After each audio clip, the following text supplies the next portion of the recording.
Hello, welcome back. Welcome back. It is episode 7 of the Third and Manageable podcast, the weekly podcast for UGA and Atlanta sports enthusiasts. And if you're listening to this, I assume that is you. That is me. Thank you, Dog Nation, for embracing the podcast. And if you missed the announcement on the socials last week, we are now available in what I've been calling true podcast form. And that's just because I didn't know what else to call it. That just means that you can follow along on your podcast platform of choice. Listen on Spotify or Apple or wherever you get your podcasts, and that way the episodes can come to you. The audio is crisp and clean.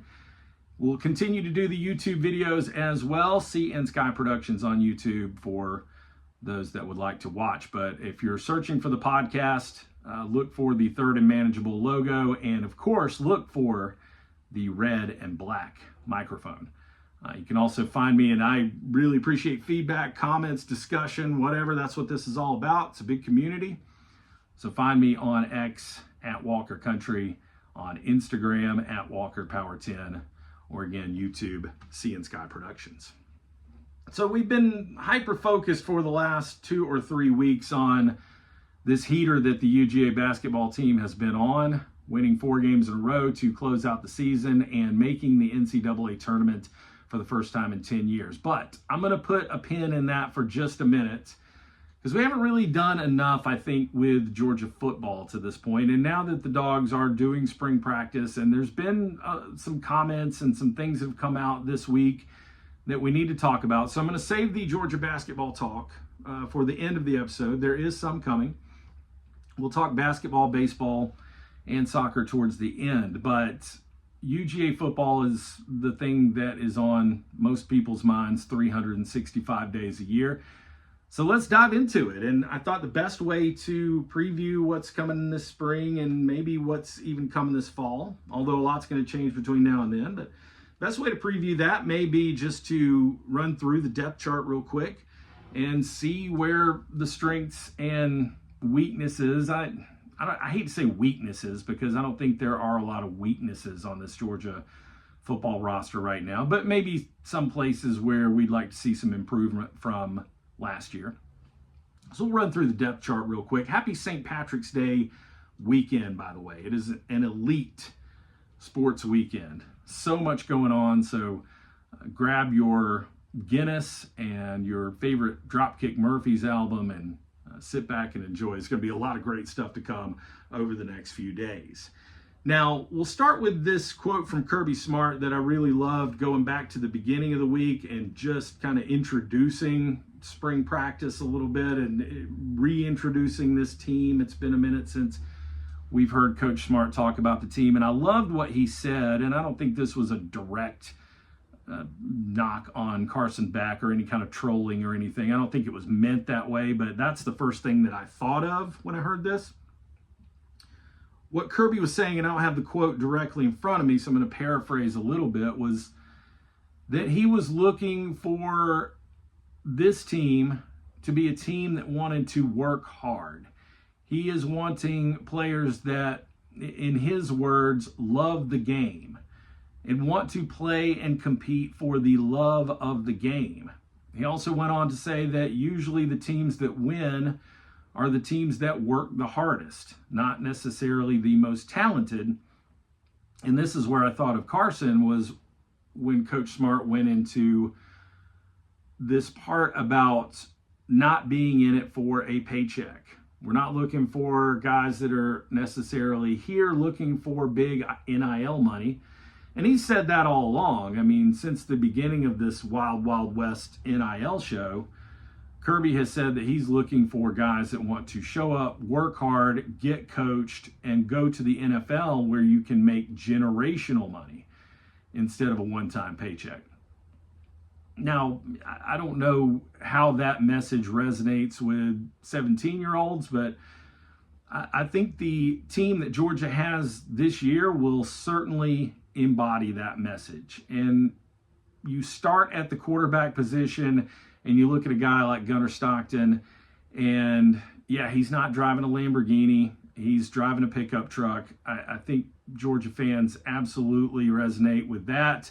Very relatable. He seems like a little bit more of a down-to-earth kind of kid. He doesn't have that high-profile Instagram presence or,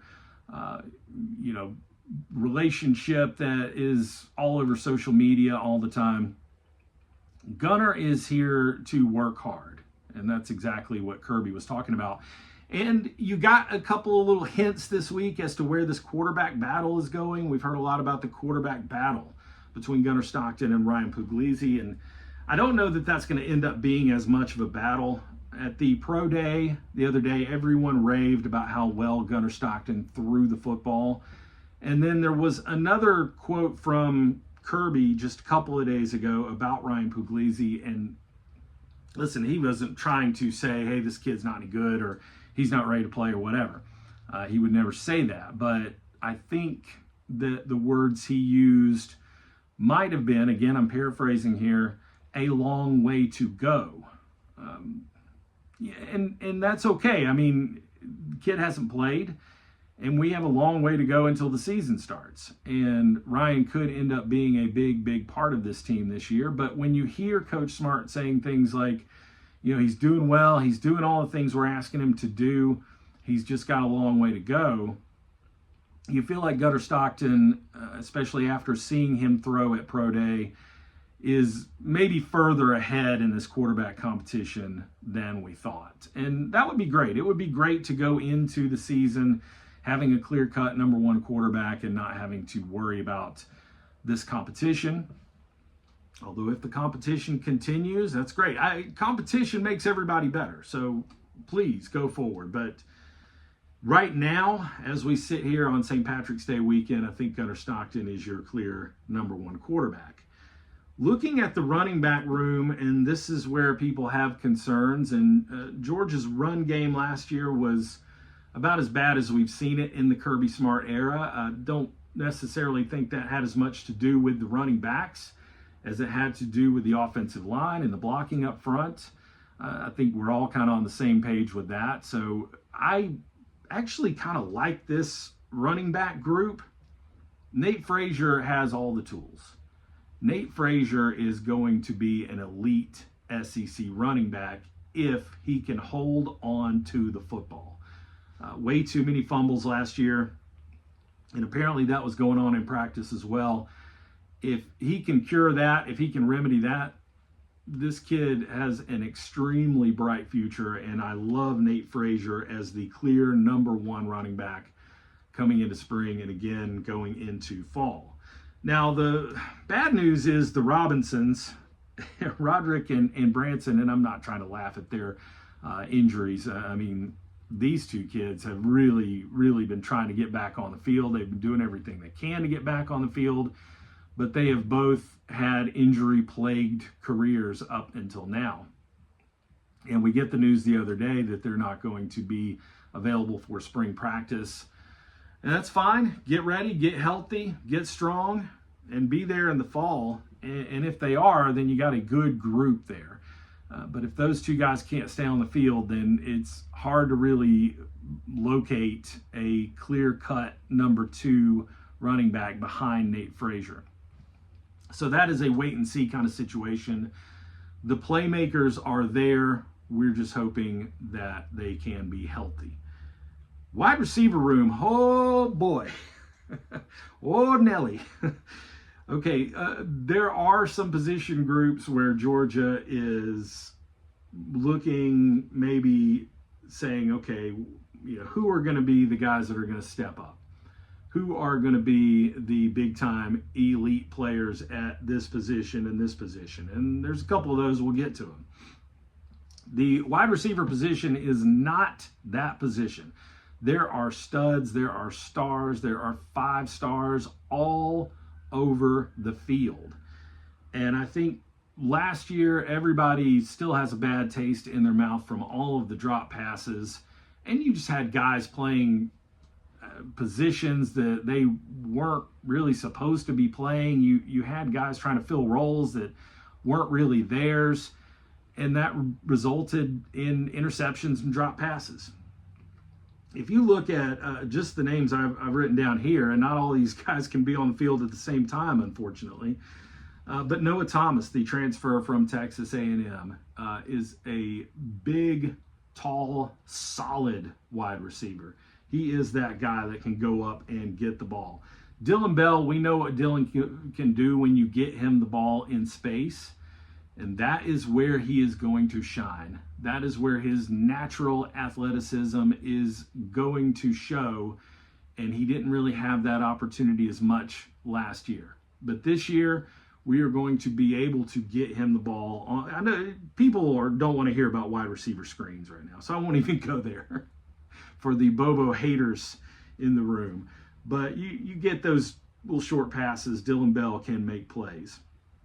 London Humphreys, didn't see enough of him last year, but I think we're going to see a lot more. Showed some flashes. Great wide receiver, the transfer from Vanderbilt. Zachariah Branch. Okay, this is the name that everybody wants to hear a discussion about. Zachariah Branch is an elite athlete. He is a tremendous athlete. He has not so far lived up to his potential in his college career, but he can make all the plays. He can make all of the catches. And he can return kicks for you, and he's going to do a lot of special things for the University of Georgia. I just feel like the change of scenery coming from USC, now being under the watch of Coach Smart and Coach Bobo, I think Zachariah Branch is a guy that you are going to love this upcoming football season. Colby Young, back from his troubles last year, and we saw what he could do before he got into legal trouble. We saw plenty enough of Colby Young to know that he is going to be a big-time player this year, and I know that he is hungry to get back out on the field. And then there's Nitro Tuggle, who has maybe the biggest upside of anyone that we've talked about so far, and did not get a lot of playing time last year and almost transferred, but ended up staying. And I think Nitro Tuggle is going to be a big part of the offense this year. So, I mean, just a long list. I mean, we didn't even get into some of the incoming freshman wide receivers. So, a long list of guys right there that are going to be dependable, reliable, that Gunnar Stockton can count on to catch the ball and make plays. All right, so that was the good news. I don't want to say the offensive line is bad news. I think there are plenty of pieces here. It's just a lot of unknown pieces. If you go down the list here and you think might be your starters, Freeling, the junior at left tackle. You got Micah there. He's a senior. Micah Morris. You got Drew Bobo at center. Of course, the Bobo name brings up a lot of feelings, but Drew has been just a fantastic player for Georgia so far. I think he's going to step into that position and do really well. And then on the right side of the line, Daniel Calhoun is just a giant man. That is the offensive lineman that I really cannot wait to see what Daniel Calhoun can do, because he looks like he can just move people anywhere he wants to move them. And I would appreciate seeing a lot of that this fall. Ernest Green is over there. He is a massive, massive man himself. And obviously these are guys that can play multiple positions. And it's not that we're saying, oh, this is a bad offensive line. We just know that the offensive line wasn't really what it needed to be last year. And then Tate and some other starters move on, and you're just looking at question marks. You're just looking at people that you're not familiar with and that you haven't seen a whole lot. And I think the offensive line is going to be just fine. I don't want to say, well, it can't get any worse than last year. I mean, as a lifelong sports fan, you know that things can always be worse, but I don't anticipate that. I don't anticipate that at all. I think this is going to be a good group. It is a group that can grow and gel together, and I think over the course of the season, they are going to establish a little bit of dominance on the line of scrimmage, a little bit of a resurgence, if you will. And if it doesn't work out that way, then Coach Searles will have to have a conversation about that next offseason. Tight end, fantastic. Oscar Delp, Lucky Lawson, Jaden Riddell, the freshman, nothing really to talk about there. I mean, you got tremendous playmakers at that tight end position. When you look at the defense, Georgia, this is not your older brother's Georgia defense. This is not 2021, 2022, and it's not going to be. I don't know if it's ever going to be again. That was maybe a generational defense, and you see how well all of those guys are doing in the NFL right now. So we're not trying to replicate that, but Brandon Adams made a good point this week over at Dog Nation, saying, as much as the offense has been kind of ridiculed for regressing and whatnot, the defense has regressed a little bit as well. And so there's some question marks, but not necessarily concerns here. As we look at the defensive line, you look at Xavier McLeod, Christian Miller, who's not going to participate in spring practice, but we know is going to be an absolute stud once the fall begins. Joseph Jone and Gabe Harris also on that defensive line, and we know that those guys, although those are not names and faces that all that well at this point, we know from what we've seen and read that those guys are going to be good ones. At that jack position, Quintavious Johnson, and here's the guy that's gotten a lot of press this week, a lot of talk this week, not because of necessarily what's been going on the practice field, but just because of what his former teammates are saying about him. And you got guys at the Combine, you got guys at the UGA Pro Day that are saying, hey, this is the man. Watch out. This is your next level of UGA defensive chaos maker that is going to end up having a big-time NFL career one day. And that name is Isaiah Gibson, the freshman. So watch out for the havoc that he will create in the fall. It'll be fun to follow along in the spring and see how Isaiah is doing. A lot of upside there and a lot of high hopes for him. Over at linebacker, Georgia's pretty well set up with Raylan Wilson, Aguero at the star position, C.J. Allen. Those are all names that you know and names that you trust as far as making big plays from the linebacker position. And then in the secondary, Georgia pretty well set up as well with Dalen Everett, K.J. Bolden, who is just, in my opinion, going to be an all-timer. Ellis Robinson, Daniel Harris, you know those names. You trust those names. So again, there's a linebacker, secondary, defensive line. I think Georgia's in real good shape. That linebacker position is the one, kind of like the offensive line, where you're looking at it going, I hope this turns out okay. And again, if you're looking for this to be the 2021 Georgia defense all over again, it's not going to be that. The defense, as I mentioned a few minutes ago, has regressed over the past couple of years, but that's not because of coaching. That is not because somebody's not doing their job. That is just because you haven't had that level of talent, that level of playmaker on the defensive side of the ball the last couple of years. Or I shouldn't say that. I should just say you haven't had as many of those guys. And Georgia is trying to build that back up right now, and I think we're going to be in good shape. So this is a team that is not going to be a unanimous number one when the preseason polls start coming out. You're not going to see articles written up in the preseason about how Georgia's just stacked at every position. You're going to see and hear maybe what you just heard from me, that there's a lot of upside, there's a lot of good things happening, and there's a lot of question marks as well. I believe Georgia will be a top 5 team when the preseason comes around, but that might be number 5. That may be the expectation when we get into August. Does that mean that Georgia can't win a national championship? Absolutely not. I think we're in a position where we feel like Georgia could win a national championship any year. And this one is certainly a year that Georgia can take advantage of what may be a little bit of a more favorable schedule than last year. And you say, well, Walker, it's the same schedule as last year. It is, but a lot of those games, the big games anyway, that were on the road last year are now going to be home games this year. And we know that that can make a huge difference. That can be a big swing. You get Marshall, you get Austin Peay to open the season. You got to make that trip to Knoxville. Definitely not going to be easy. And then you come home and you play Alabama to close out the month of September.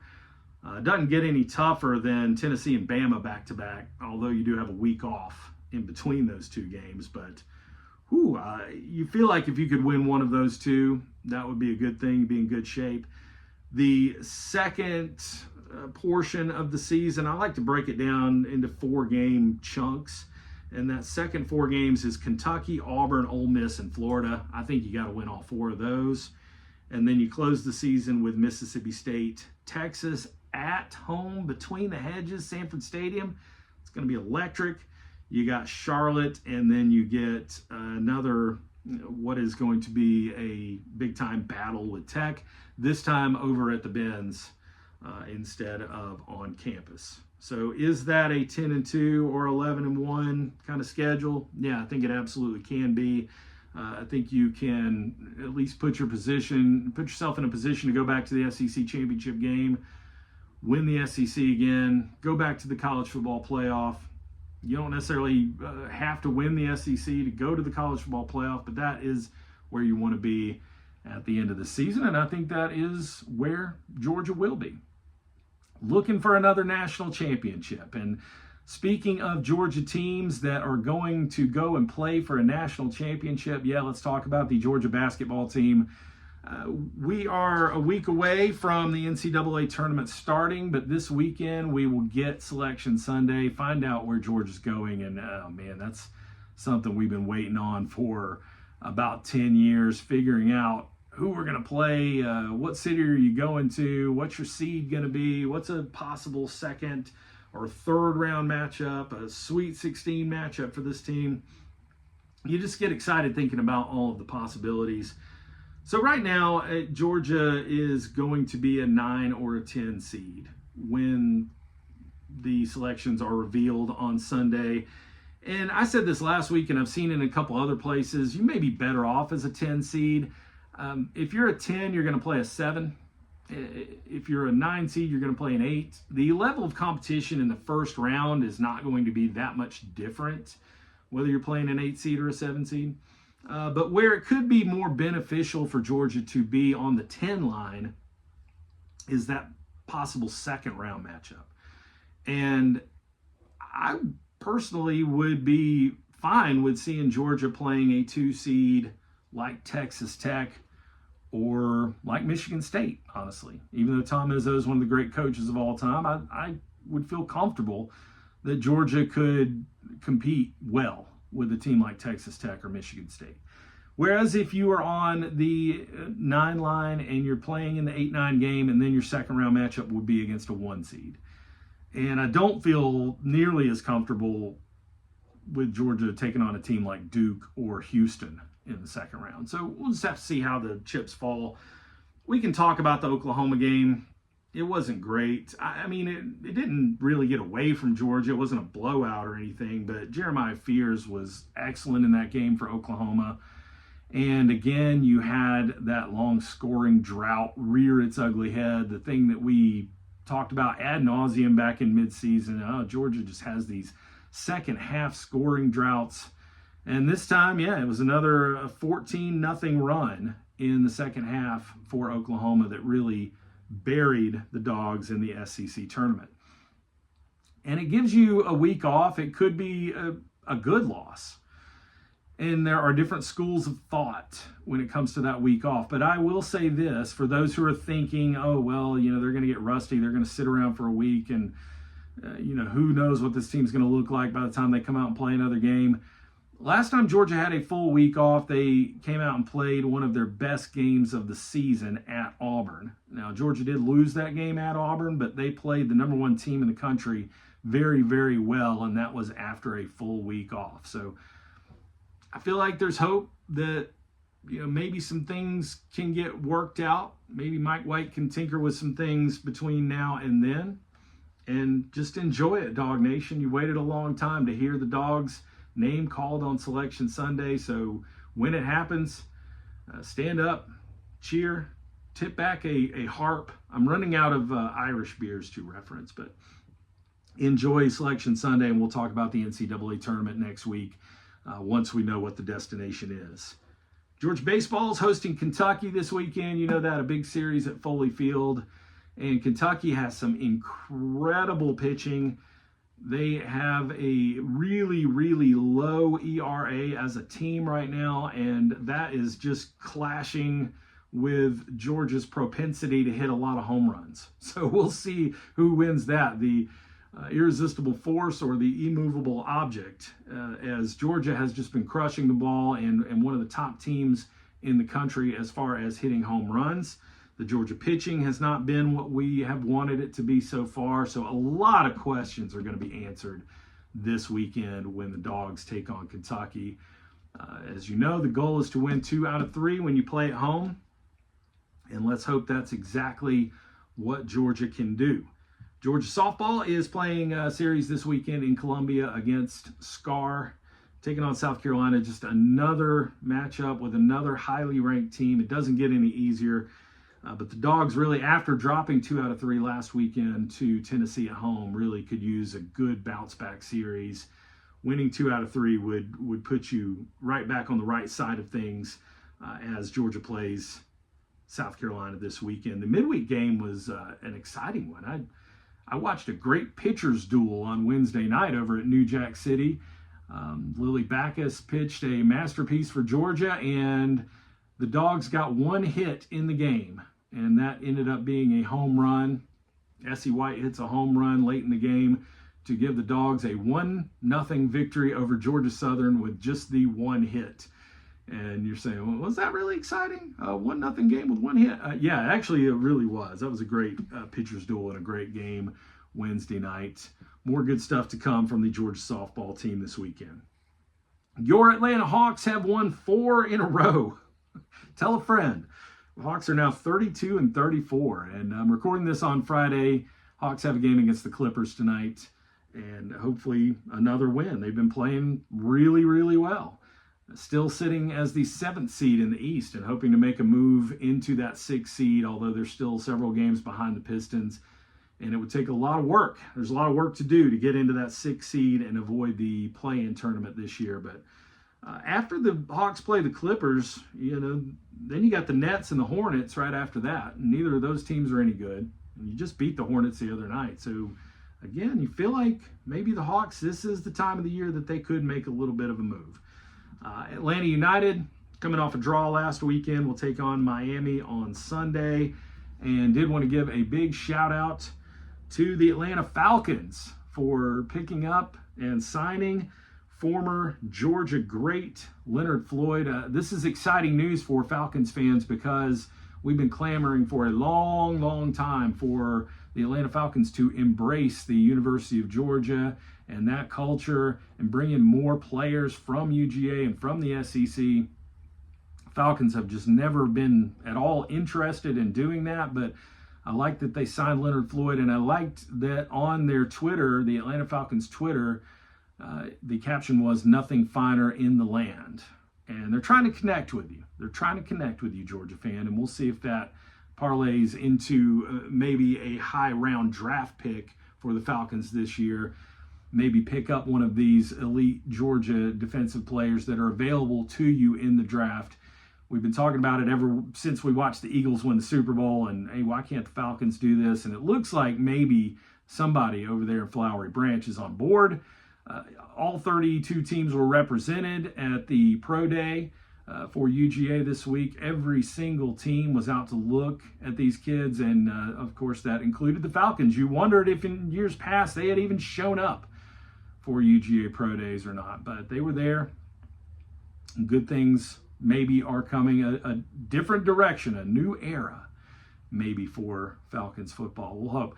Also, the Players Tournament this weekend, the golf has been spectacular so far. I've been watching a good bit of it, and just going to get more intense and more fun as the weekend goes on. Enjoy your elite sports weekend. I've used the word elite about 14 times in this podcast, but this time of year, it is warranted. Enjoy everything that is about to happen, including the college basketball conference tournaments.